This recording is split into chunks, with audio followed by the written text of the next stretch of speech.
Hello students, next theorem की तरफ चलते हैं। मान लिया जाए, कहना चाह रहा है कि G comma star is a group. अगर ये पहले से ही ग्रुप है और a comma b belongs to G, यानी अगर ग्रुप के अंदर कुछ एलिमेंट भी हैं, हो सकता है 2 हो, 3 हो, 10 हो, 20 हो, कोई फ़र्क नहीं पड़ता। यानी अगर ग्रुप के अंदर कुछ एलिमेंट है और ये ग्रुप है, देन टू प्रूव दैट, तब हमको सिद्ध करना है ए इन्वर्स का इन्वर्स, यानी किसी एलिमेंट का अगर डबल इन्वर्स निकाल दिया जाए वो खुद के बराबर होता है। दूसरे वाला आपको सिद्ध करना है ए बी का inverse is equal to B inverse into A inverse. ये आपका काम है। एक बात और भी बेटा, हमेशा थ्योरम को प्रूफ करने के लिए ये जो स्टार ऑपरेशन होता है इसको मैं मल्टीप्लिकेशन ऑपरेशन के अंदर ही लेकर के चलूँगा। दिस इज़ वेरी इंपॉर्टेंट, ध्यान से सुनना। पूरी रिंग थ्योरी प्रूफ करने के लिए, पूरी ग्रुप थ्योरी प्रूफ करने के लिए star operation convert into multiplication operation. Clear? अब समझने की कोशिश करना। आपको क्या दिया हुआ है, उसके बाद आगे की तरफ चलते हैं। मेरे को दिया है गिवन दैट, जो मेरे को गिवन है, given that G comma star is a group, दे रखा है ना, इज ए ग्रुप। एंड साथ में आपको दे रखा है कि ए जो है ग्रुप का एलिमेंट है और बी भी उसी ग्रुप का एलिमेंट है। ओके, प्रूफ करना है। We want to prove that, prove क्या करना है भाई, we want to prove that, हम लोगों को साबित करना है कि ए इनवर्स का inverse is equal to A. Okay, now अब समझने की कोशिश करना।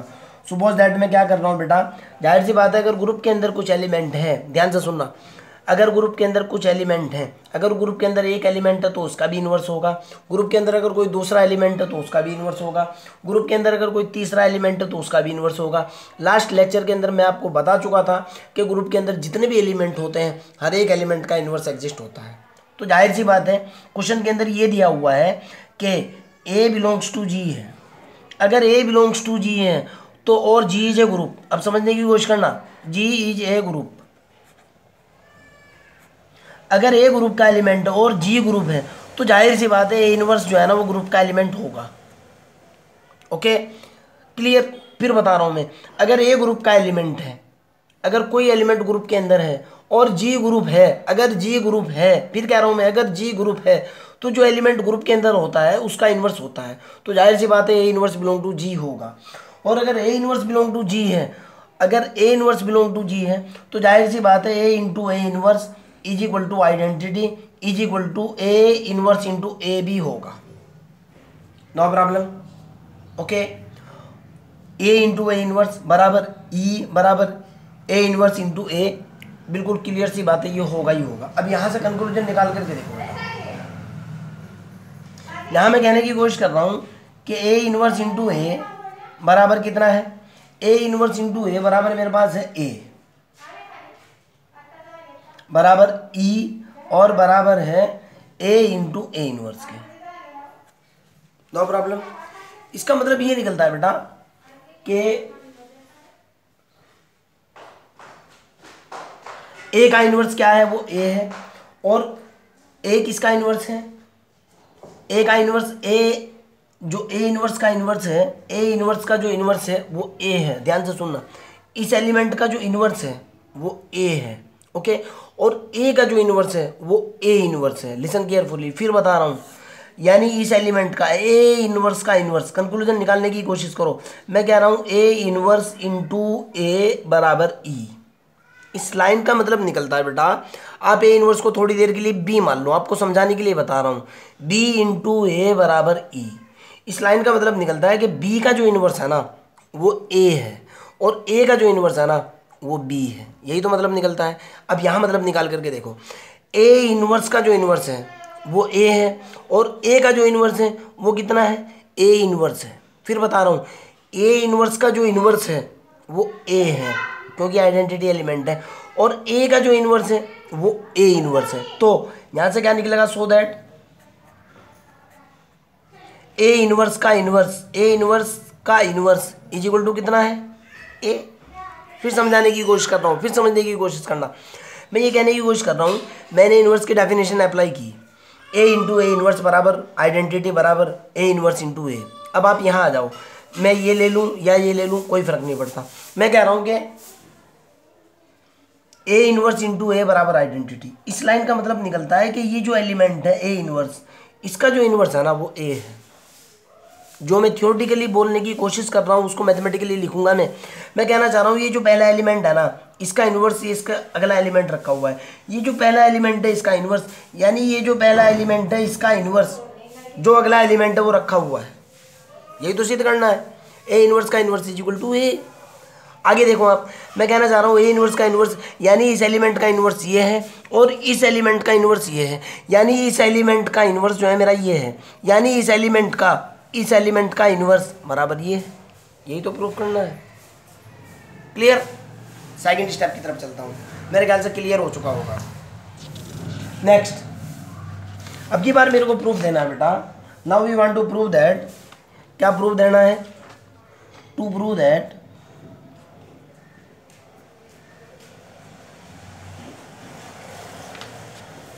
ए बी का इन्वर्स बराबर मेरे को सिद्ध करना है बी इनवर्स इंटू ए इनवर्स। ये मेरा टारगेट है। ओके, समझने की कोशिश करना बेटा। मेरे को गिवन है, जो मेरे को गिवन है पहले वो लिखता हूँ। गिवन दैट ए ग्रुप का एलिमेंट है, बी भी ग्रुप का एलिमेंट है। बेटा आप ध्यान से सुनना, अगर ए ग्रुप का एलिमेंट है, बी ग्रुप का एलिमेंट है, तो ये डेफिनेट है कि ई भी जो है ना ग्रुप के अंदर होगा ही होगा। फिर कह रहा हूँ, अगर ए ग्रुप का एलिमेंट है, बी ग्रुप का एलिमेंट है, ओके, तो ए इंटू बी भी ग्रुप का एलिमेंट होगा ही होगा, सोचने वाली बात नहीं है। ओके, और मैं आगे कह रहा हूँ कि ये भी ग्रुप का एलिमेंट होगा, ए इंटू बी का इन्वर्स भी ग्रुप का एलिमेंट होगा, बी इन्वर्स इंटू ए भी ग्रुप का एलिमेंट होगा, और साथ में मैं कहना चाह रहा हूँ कि B inverse into A inverse भी ग्रुप का एलिमेंट होगा ही होगा। आप कहो तो मैं इस चीज़ का प्रूफ दे दूँ। ओके, मतलब ये है, ध्यान से सुनना बेटा, अगर ये दो एलिमेंट ग्रुप के एलिमेंट हैं, अगर ये दो एलिमेंट ग्रुप के एलिमेंट हैं, तो इनसे पॉसिबल जितने भी एलिमेंट बनाए जा सकते हैं। मल्टीप्लिकेशन के केस में लास्ट लेक्चर के अंदर भी मैं आपको बता चुका था कि पूरी ग्रुप थ्योरी के अंदर डिफ़ॉल्ट ऑपरेशन में मल्टीप्लिकेशन ऑपरेशन लेकर के चलूँगा।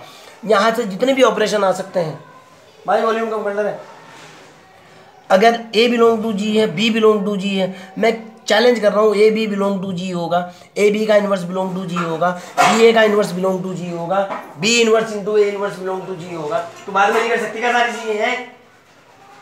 क्या मुझे डिस्टर्ब करना तुझे?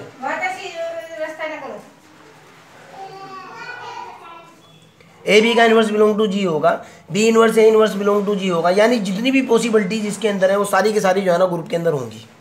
नो प्रॉब्लम, ये क्लियर कट कह रहा हूँ। पूरे बीएससी के लिए, पूरे एमएससी के लिए, पूरे एमटेक पीएचडी तक की बात क्लियर कर रहा हूँ कि जितने भी एलिमेंट ग्रुप के अंदर, अगर दो एलिमेंट है ना, इनसे जितनी भी प्लस माइनस गुणा भाग जो भी गुणा हो सकती है, सारे के सारे ग्रुप के अंदर होंगे। क्लियर? आगे देखता हूँ, अगर ऐसा है फिर आगे कह रहा हूँ, अगर ये ग्रुप के अंदर है तो इनका भी मल्टीप्लिकेशन गुणा भाग वो भी ग्रुप के अंदर ही होगा। ये जो एलिमेंट है इनका मल्टीप्लिकेशन, इनका गुणा, ओके, वो भी ग्रुप के अंदर ही होगा। उसी के बेस पे मैं कहने की कोशिश कर रहा हूँ। तो अब ध्यान से सुनना, तो सो दैट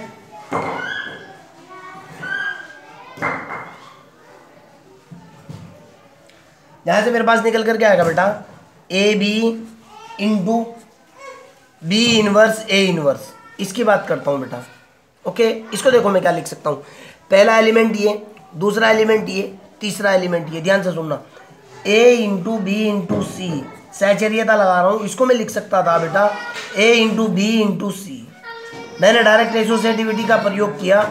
एसोसिएटिव, पहला एलिमेंट पूरा, दूसरा एलिमेंट ये, तीसरा एलिमेंट ये मेरा a एलिमेंट है, ये मेरा b है और ये मेरा c है। तो इसको क्या लिख सकता हूँ बेटा मैं, इसको लिख सकता हूँ a b inverse into A inverse. Clear? आप इस चीज़ को बहुत अच्छे से जानते हो कि b इंटू बी इनवर्स बराबर आइडेंटिटी के होता है। तो यहाँ से कितना निकल कर गया, ये निकला मेरे पास a into E, B into B inverse identity हुआ, और into A inverse. Clear?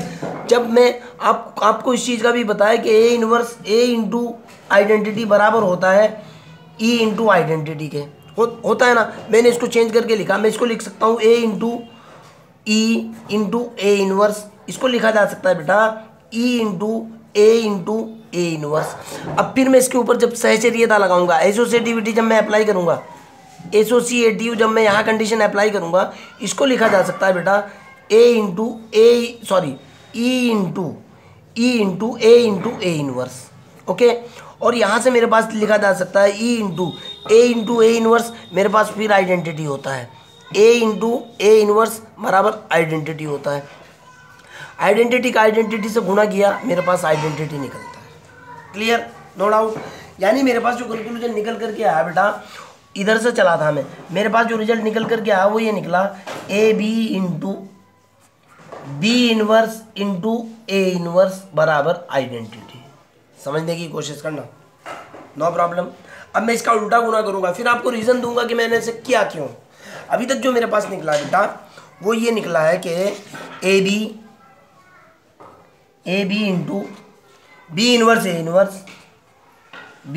Into A inverse बराबर कितना है, आइडेंटिटी के है।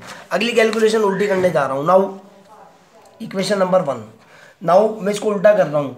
मैंने अब की बार मल्टीप्लाई किया बी इनवर्स इंटू ए इनवर्स इंटू ए बी। ओके, इसकी कैलकुलेशन देखता हूँ।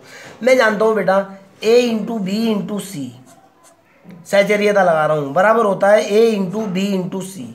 यानी जो एलिमेंट ये होता है इसको बाहर निकाला जा सकता है। कंसेप्ट यहाँ से क्लियर होगा। ओके, ये अगर मेरा पूरा एलिमेंट ए है, ओके, ए और ये मेरा बी है और ये मेरा सी है, जब इसके ऊपर मैं सहचर्यता लगाऊंगा ये निकल करके आएगा बेटा ए इंटू, ब्रैकेट तो यहाँ लगा हुआ है, बी सी। इसको लिखा जा सकता है बेटा ए इंटू बी इंटू सी, लिखा जा सकता है ना। तो यहाँ से मेरे पास जो निकल करके आएगा बेटा, या आप इसको पूरा एक एलिमेंट मान लो। एक तरीका तो आपके पास लगाने का ये है, दूसरा कंसेप्ट आपके पास ये है बेटा, ध्यान से देखना, बी इनवर्स इंटू ए इनवर्स इंटू ए बी। इसको आप पूरा ए मान लो, ये आपका हुआ बी और ये आपका हुआ सी। यानी ब्रैकेट के अंदर ऐसे है, बी सी ब्रैकेट के अंदर है और इंटू ए है। जब इसके ऊपर सहचर्यता लगाऊंगा ये आ जाएगा बी इंटू सी इंटू ए, हो जाएगा ना। इस कंसेप्ट का यूज़ कर रहा हूँ। ओके, तो यहाँ से मेरे पास ये जो है बेटा, ये हुआ बी इनवर्स इंटू ए इनवर्स इंटू ए बी। जैसे ही मैंने इसके ऊपर एसोसिएटिविटी लगाई तो मेरा कितना निकल कर गया बेटा, ये देखो आप, जैसे मैं यहाँ बता रहा हूँ, बी बाहर, ये वाला बी इनवर्स तो बाहर, कितना निकल कर गया A inverse into A into B. Clear, यहाँ से मेरे पास जो निकल कर गया बी इनवर्स तो ये निकला, ए इनवर्स इंटू ए, हम जानते हैं ए इनवर्स इंटू ए बराबर ए इंटू ए इनवर्स बराबर होता है आइडेंटिटी के। तो ये मेरे पास निकल गया कितना, आइडेंटिटी इंटू बी। हम जानते हैं कि ई इंटू बी बराबर बी इंटू ए, सॉरी बी इंटू ई बराबर होता है बी के। क्लियर, ए ना डिस्टर्ब ना कर, चल बात।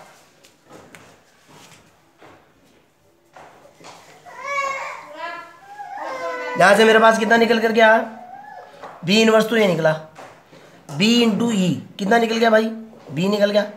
अब B into B inverse into B कितना निकल गया, बराबर निकल गया आइडेंटिटी के, निकल गया ना। सेकंड कंक्लूजन देखो अब आप, मतलब क्या निकला, एक जब मैंने पहली कैलकुलेशन की मेरे पास निकल कर गया A B inverse into A inverse बराबर हुआ आइडेंटिटी के। क्लियर, आगे देखता हूँ।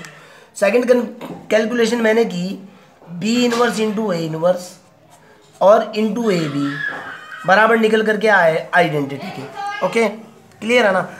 थोड़ी देर के लिए मैं मान लिया suppose that A b is equal to a है और बी इनवर्स इंटू ए इनवर्स बराबर मेरे पास बी है। समझने की कोशिश करना, सपोज दैट मैंने सपोज किया तो पहले वाला कंक्लूजन निकल करके आया बेटा, पहले वाला कंक्लूजन निकला ए इंटू बी बराबर कितना, आइडेंटिटी के। दूसरा कंक्लूजन निकला बी इंटू ए बराबर आइडेंटिटी के। यही कंक्लूजन निकला ना, ए इंटू बी बराबर आइडेंटिटी के, बी इंटू ए बराबर आइडेंटिटी के। अब यहाँ से सोचो आप, यानी ए का इन्वर्स कितना है, बी का इन्वर्स कितना है, ए, नो प्रॉब्लम, क्लियर हो चुकी बात। ए एलिमेंट का इन्वर्स कितना है, बी, और बी का इन्वर्स कितना है, ए है ना। यानी ये वाला जो एलिमेंट है ना इसका इन्वर्स है और ये वाला जो एलिमेंट है ना वो इसका इन्वर्स है। अब यहाँ से सोचने की कोशिश करना जो मेरे पास फाइनल कंक्लूजन निकल रहा है। यहाँ से मेरे पास जो निकला बेटा इसको देखने की कोशिश करना आप, A B into B inverse into A inverse is equal to कितनी है, मेरे पास आइडेंटिटी है। क्लियर है ना। अब इसको जो है ना मैं उधर लेकर के जा रहा हूँ, मेरे पास निकला B inverse into A inverse is equal to 1/AB। Clear, no problem. सवाल पैदा होता है सर आपने 1/ क्यों लिखा, ले मैं E/E लिख रहा हूँ, E/AB। No problem. क्यों, मैं आपको बता रहा हूँ बेटा, बार बार इस चीज़ को चिल्ला करके कह रहा हूँ कि जितनी भी थ्योरम्स है, जिनके भी मैं प्रूफ देने वाला हूँ, मल्टीप्लिकेशन के अंदर दूंगा। पूरी की पूरी किताब मल्टीप्लिकेशन के ऊपर बेस्ड है। अब यहाँ से देखो बेटा, मल्टीप्लिकेशन के केस में ई इज इक्वल टू कितना होता है, 1 होता है ना। ये कितना निकल गया, B inverse into A inverse is equal to 1/AB निकल गया ना। इसको क्या लिख सकता हूँ, B inverse into A inverse is equal to, क्या मैं इसको AB की पावर -1 नहीं लिख सकता क्या ऊपर जाने के बाद, यानी AB की power -1 is equal to B inverse A inverse. मेरे को प्रूफ क्या करना था भाई, ये देखो आप, मेरे को प्रूफ करना था AB का इनवर्स बराबर B inverse A inverse, AB का इनवर्स बराबर बी इनवर्स ए इनवर्स, और यही मेरे को प्रूफ देना था। ओके, आपका कोई डाउट हो, कोई प्रॉब्लम हो, you can directly ask. Clear, मेरे हिसाब से तो एक एक वर्ड मैंने क्लियर कर दिया है। यहाँ से मेरे पास निकल कर के आएगा, यहाँ भी लिख रहा हूँ मैं, AB इज इक्वल टू जो होगा बेटा, चाहे इससे निकाल लो या उससे निकाल लो। ओके, इसको ऐसे लिखो, बी इनवर्स इंटू ए इनवर्स बराबर होगा E/AB। मल्टीप्लिकेशन के केस में E इज इक्वल टू 1 होता है, B inverse A inverse is equal to 1/AB, और यहाँ से निकला B inverse A inverse is equal to AB का कंप्लीट इनवर्स। यही आपको प्रूफ करना था, 2 बार बता चुका हूँ। फिर भी अगर आपका कोई डाउट है, कोई समस्या है, you can directly ask me. Okay, bye.